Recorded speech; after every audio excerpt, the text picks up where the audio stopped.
Good day, it's August 24th, 2026. Florida, Wyoming, and Alaska did their primary election last Tuesday, and we'll tell you the winners.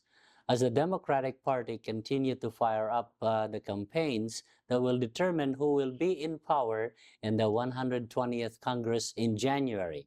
I'm Sam Buban. Welcome to the polls. And I'm Jessica Rolla. Welcome to this week's edition. In Alaska, where the U.S. Senate race is on the map for Democrats, among the four they are targeting to flip in order to control the upper chamber in January, former Congresswoman Mary Peltola is slightly ahead in votes against incumbent Senator Dan Sullivan. In the Alaska primary election system, similar to the one in California, where the top four candidates who got the votes in the primary will go to the general election in a so-called ranked choice voting. Media commentators concocted the term for this as a jungle primary. There were two strong candidates on the Democratic side, Mary Peltola and former Anchorage Mayor Mike Begich. While on the Republican side, only Dan Sullivan ran a serious campaign. But the incumbent had a spoiler candidate. Another Sullivan was in the ballot, Daniel Sullivan, who finished 9th in the list of candidates in the ballot. The National Democratic Committee is excited about the good showing of Mary Peltola, who has been polling neck and neck against the incumbent, and the chances to pick up one Senate seat out of the four they need to take back control of the upper chamber. But in recent weeks, there are now 6 target Senate seats on the list, and the polling shows that possibilities of winning. They include James Talarico in Texas, Cooper, the governor, in North Carolina, Mary Peltola in Alaska, and Jackson, who replaced Graham Plattner, challenging Senator Susan Collins, and Mary Peltola of Alaska. 2 more seats are now included. Sherrod Brown, the former Democratic senator from Ohio, who is running again, and in Iowa.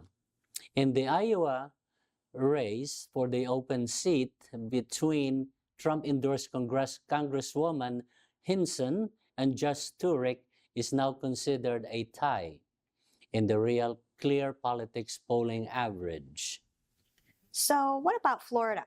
In the redistrict congressional map that eliminated 5 Democrat-heavy congressional districts, 2 incumbent Democrats survived in the primary, even in the redrawn district.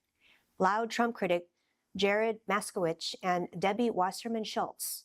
But what excited Democrat Floridians was the win as a nominee by a newcomer, Pia Zandia, in Congressional District 22. Pia Zandia is a former school principal. The Democrats are only seriously contending in 6 congressional districts after the redistricting. In District 7, there were more than 9 candidates on the Republican side. About 6 of them just parachuted to the district from other states to take a chance for a nomination in the 2026 general election. We'll be back after this commercial break.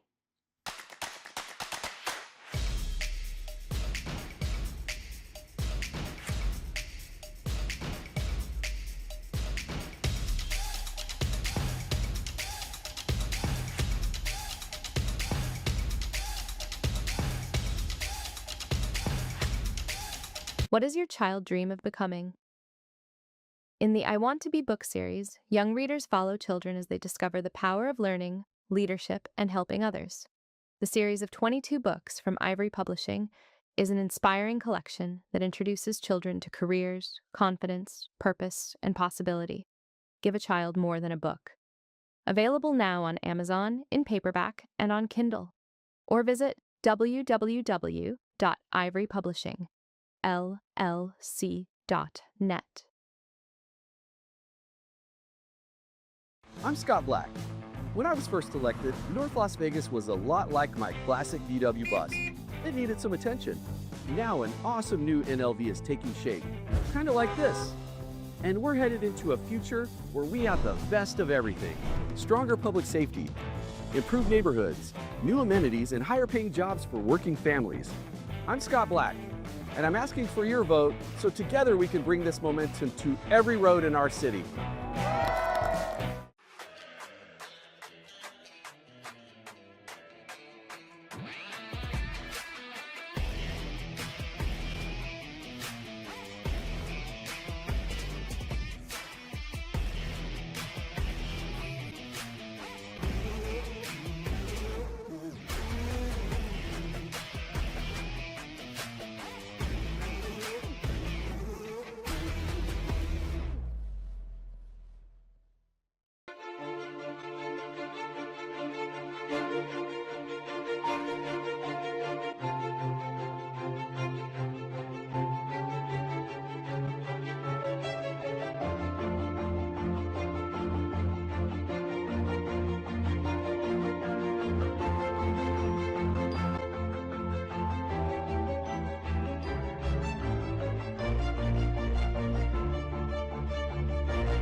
Joining us now at the polls is Rob Hutchinson, candidate for Clark County School Board, District F. Rob, welcome to the polls, and happy to have you here. Yeah, thanks so much for having me. It's an honor to be here with you guys today. I really appreciate it. First off, please tell our viewers some personal and professional background about yourself. Sure. So I was born in Los Angeles. I moved here in 1989. I went to high school here. I have a family, 3 kids, a wife who's an educator and a teacher.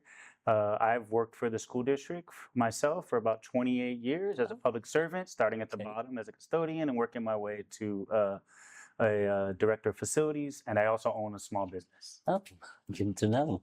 Why the CCSD school board? What inspired you to run for that office? So as I said, I've nearly worked for the district for 3 decades, but I couldn't just sit back. I'm retiring soon. I couldn't just sit back and let things be, right? I really wanted to make a change and give an opportunity for our students and make pathways for our students and some of the other challenges that we have that I've noticed. I've seen some great things like the Grow Your Own program that I helped create, but I've also seen some things that need some work. So that's what really inspired me to. And then, so what are the top 3 problems in CCSD, Rob, that is facing parents and children this school year and likely even next year? So operation efficiency and resource allocation is one of them. We have to get resources and dollars that go directly into the classroom, that directly impacting students' learning and opportunity. Staff retention and support is also very important for our support staff professionals, for our teachers, and ensuring stability, because when you have stability with our staff, you have stability with our students. And another thing is expanding pathways, like I briefly mentioned for our students. Right. College is great.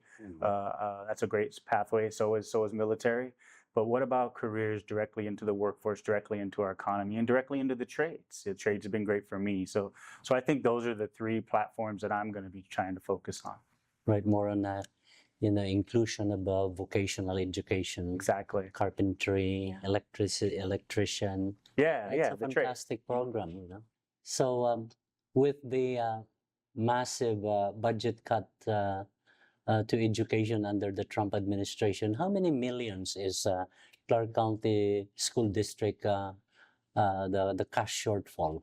I wanted to say that we're really high in the millions. I don't have a rough number in my head at the moment, But I can tell you that the educational funding is towards the bottom in Nevada as a whole. Oh, And one of the platforms that more recently that's part of the superintendent's plan is to go to the legislature for more funding, particularly for our students with disabilities. And we are well below the benchmark on that, and we are high in our rate for enrollment with students with disabilities. So I think that's a great thing, and that's a good start and a good foot in our door. you know, they tried to abolish the Federal Department of Education. And yeah, is Title I, you know, well protected on the new CCSD budget? It should be protected, yes, but we only have so much allocated funds, Mhm. which is another reason why they're going to legislature for more funding for our special needs and special education programs like Title I and kids with disabilities. Is it true that some of the schools are closing because they're in some there was a massive expansion. There was a good expansion of number of schools in every neighborhood, and now there are lesser children, like especially in the grade school. So what has happened is our enrollment is down, and that's down nationally. But here in CCSD, we spent so many years in Southern Nevada growing and building so many different schools, and a lot of those schools were all built in the same time period in the 90s and the early 2000s.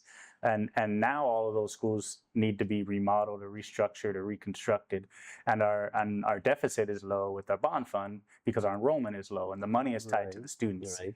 So there is some truth in wanting to repurpose some of these buildings, but I think what we can do is be more strategic about it, and we also can be more competitive about doing the things that we do good, like CTE, our career tech education, which we spoke on earlier. We're having kids with those pathways into the trades. We have people in waiting lines to get into those schools. So if we built on something we're good at, maybe we can have more competition to have better enrollment. And also, it seems like a lot of those schools that they're trying to repurpose are in underserved communities. I see. And I don't feel like that's fair. Right. That's the communities that serve that. Those schools have served that community for so long. I think it's a time that we can maybe make some zoning adjustments or different things. Desert Oasis, you know, is in the neighborhood of District F. We have more kids at that school than any other school in the school district. It is overcrowded. The Southwest is growing substantially quick, whereas the central part of the city is not. Sierra Vista is also in your district. Exactly. Yeah. And that's probably the third or fourth highest enrolled school. And so it's just everyone's moving out and away. And so I think that we can really be purposeful about what we do with reallocating those buildings that maybe we do have to shut down. Maybe there's a different community need that we can serve with. Well, we're almost out of time for this segment, but Rob, we will allow you to speak or pitch to your voters as we usually do to our guests. So feel free, this is your time. Thank you so much, Sam and Jessica, and to the viewers watching across the community and the vibrant Filipino-American families who make Las Vegas so special. My entire life has been built on grit, service, and showing up for others. I'm not a career politician. I'm a public servant. I'm also a small business owner. I'm a husband to a CCSD teacher and a father who has spent over 28 years in the front lines of public education, working my way through a temporary custodian position all the way up to managing facilities. What sets me apart in this race is simple: real operational experience. While others talk about what is broken, I've spent decades fixing our schools from the inside out, creating technical pathways for our kids and solving real world problems. I understand the values of hard work, family, sacrifice, and community. Uplifting, and that resonates deeply here. If you want a school board member, leader who brings genuine accountability, practical solutions, and a relentless commitment to children's future, I would deeply be honored to earn your vote here in November. Rob Hutchinson, candidate for the Clark County School District Board, District F. Thank you for talking to us today, and good luck on your race. And thank you guys so much, and have a great rest of the program. Also a pleasure having you here, Rob. And to our viewers, stay with us for more news of the week after this.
In the Nevada scene, none of the U.S. senators are up for re-election.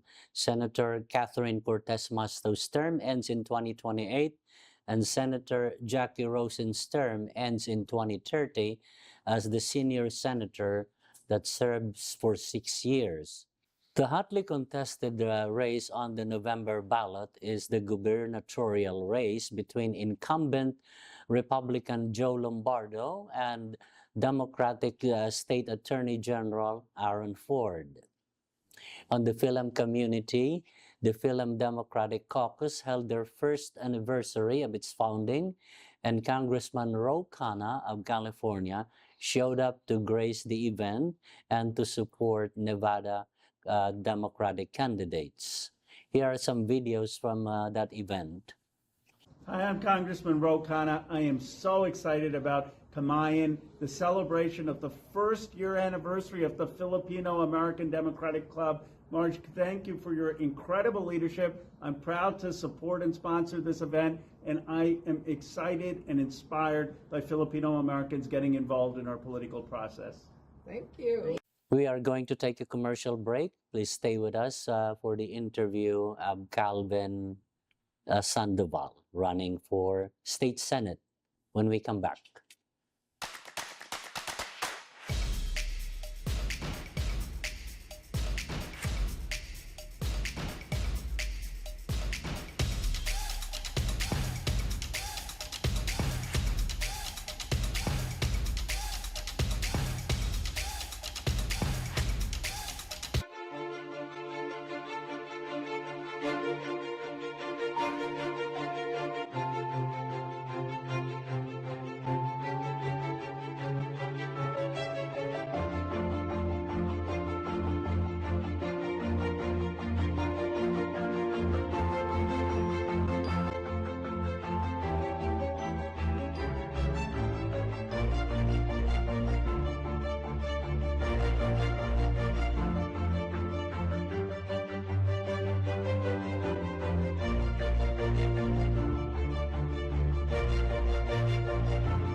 I'm Scott Black. When I was first elected, North Las Vegas was a lot like my classic VW bus. It needed some attention. Now an awesome new NLV is taking shape, kind of like this. And we're headed into a future where we have the best of everything. Stronger public safety, improved neighborhoods, new amenities, and higher paying jobs for working families. I'm Scott Black, and I'm asking for your vote so together we can bring this momentum to every road in our city. Pure Medical Equipment provides top-notch quality medical supply equipment. Whether to rent or buy, Pure Medical Equipment and Supplies has it all. Pure Medical Equipment is committed to serve and give back to Southern Nevada. We deliver medical supplies and rentals to your door.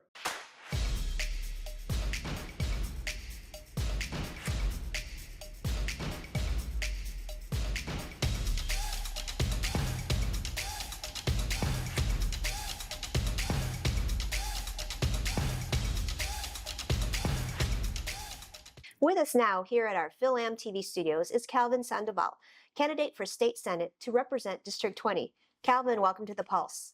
Thank you guys for having me. It's good to have you here. Any relation to the former governor, Brian Sandoval? Well, my mother really thinks he's handsome, and so does my wife. And I can tell you this much: if the constituents liked him, yes, I'll say it. He's my uncle from another grandmother. We'll go that way. Oh, yeah. If you don't like him, then no, I don't know who the guy is. I like him. Tell us some personal and professional background about yourself.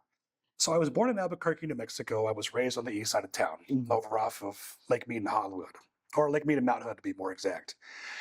You know, I went to school here, went to Mountain View Christian School growing up, Mark Carey, Brindley Middle School. I graduated from Cimarron Memorial High School, much like a couple other candidates, Joe Spica, Tia Mathis, and Marilyn Caston. Same class, too. Oh, okay. I went to UNLV for a year, and I found out that wasn't for me. I just, at 17 years old, I was a little too early to go to college. So I Yes, joined yes. an apprenticeship at a local 525. And right now we're roughly about 24 years since I took my first dispatch there. So I've gotten a chance to work across the state, or at least across the city, in a lot of construction projects Uh-huh. on the Strip, as well as the Nevada test site and other areas out there. So what union is the local? You said that you got a job and work with local Local 525, plumbers and pipe fitters. Oh, the I pipe see. fitters. Yes. Yes. Thank you. So I did that, got a lot of welding certifications, plumbing license, and it's been That's good to me. Wonderful, yeah. And is- Where is Senate District 20? Give us some borders or landmarks. So the border and landmark, the center of it is roughly Boulder City. Mhm. It's also Anthem Country Club, Seven Hills, Inspirata. Oh, okay. We also have Calnavari, Hmm. Laughlin, Fort Mojave Indian Reservation, Mhm. the Ave Kamave National Monument, Valley of Fire, a small part of North Las Vegas, that small little corner where I grew up at. It's also part of that district. Interesting. Glendale, Mesquite, the Moapa Indian Reservation, as well as Bunkerville.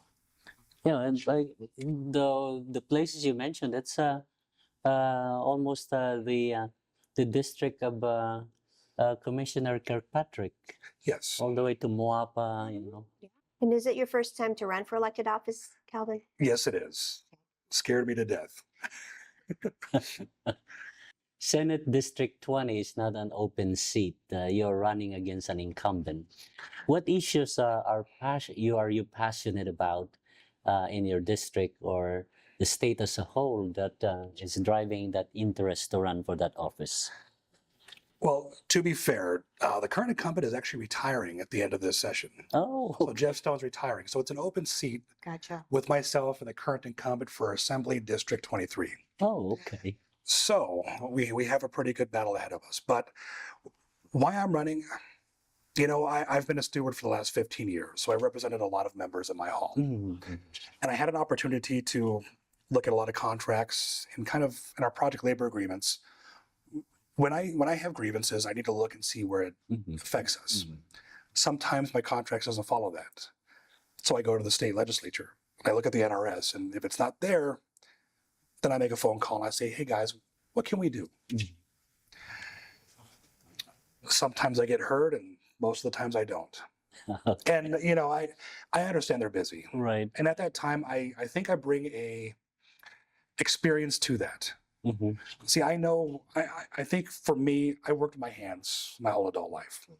So I know that there's problems and issues that are seen in some of the legislature, but it feels like some people don't feel it. Right. I guess if that's the way to put it. Right, right. Yeah. I it's know what you're saying. Yeah. Yeah, it's like an unspoken Mhm. deal. It's how do I put that? I think it's one of those things where I've experienced this. Mhm. It's not here, so let's kind of tailor this so that I know my experience isn't the only one. I could imagine. Mhm. So that's what kind of drove me to it. I've dealt with that workers' comp issues, worker protections, expanding basically economic diversity in this area. These are things that we can do, and there's a lot of water in that district. As Okay. as an indigenous person, I understand my job as Uh-huh. an indigenous is to be a water protector. Right, And right. that's what my goal is. We have state parks, we have national monuments, a national park there. Mhm. I think it's the right call to have someone like me Mhm. helping with that cause. Mhm. Not to mention, if I win, that we have the supermajority. Yes, yes. Yeah. We in the state legislature, the Democrats are in control of the assembly and the state senate. Gotcha. So Okay. Well, we're almost out of time for this segment. So, Calvin, I'll give you the opportunity to speak to your voters out there. And so, last words are yours. Speak to them. Thank you guys for tuning in. I'm Calvin Sandoval. I've worked with my hands the last 24 years, and I know that there's a lot of things that bother a lot of people out here, like pumping your own gas for $5 a gallon. mm, Affordability has become an issue that we all deal with every single day. I'd like to see what I can do to help change that, as well as healthcare for everybody that I could possibly help with.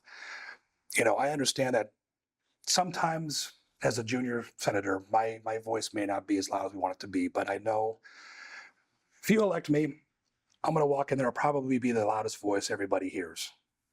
So thank you guys again for this time. You're very welcome. It was good having you here. And good luck on your race. Absolutely. Thank you so much. Calvin Sandoval, thank you for talking to us, and also good luck to you. Thank you. And to our viewers, please join us again next week. Thank you for watching, and God bless your week.